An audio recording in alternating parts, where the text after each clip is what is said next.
സങ്കീർത്തനം 53. ദൈവനിഷേധകന്റെ മൗഢ്യം. ദാവീദിന്റെ പ്രബോധനഗീതം. ദൈവമില്ല എന്ന് ഭോഷൻ തൻ്റെ ഹൃദയത്തിൽ പറയുന്നു.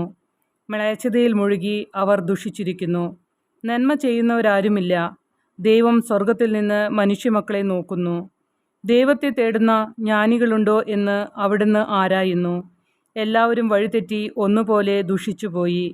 നന്മ ചെയ്യുന്നവനില്ല, ഒരുവൻ പോലുമില്ല. ഈ അധർമ്മികൾക്ക് ബോധമില്ലേ? ഇവർ എൻ്റെ ജനതയെ അപ്പം പോലെ തിന്നൊടുക്കുന്നു. ഇവർ ദൈവത്തെ വിളിച്ചപേക്ഷിക്കുന്നില്ല. അതാ അവർ പരിഭ്രാന്തരായി കഴിയുന്നു. ഇന്നോളം കണ്ടിട്ടില്ലാത്ത പരിഭ്രാന്തി. ദൈവം അധർമ്മികളുടെ അസ്ഥികൾ ചിതറിക്കും. അവർ ലജ്ജിതരാകും. ദൈവം അവരെ കൈവെടിഞ്ഞിരിക്കുന്നു. ഇസ്രായേലിൻ്റെ വിമോചനം സിയോനിൽ നിന്ന് വന്നിരുന്നെങ്കിൽ, ദൈവം തൻ്റെ ജനത്തിൻ്റെ സുസ്ഥിതി പുനഃസ്ഥാപിക്കുമ്പോൾ യാക്കോബ് ആനന്ദിക്കും, ഇസ്രായേൽ സന്തോഷിക്കും.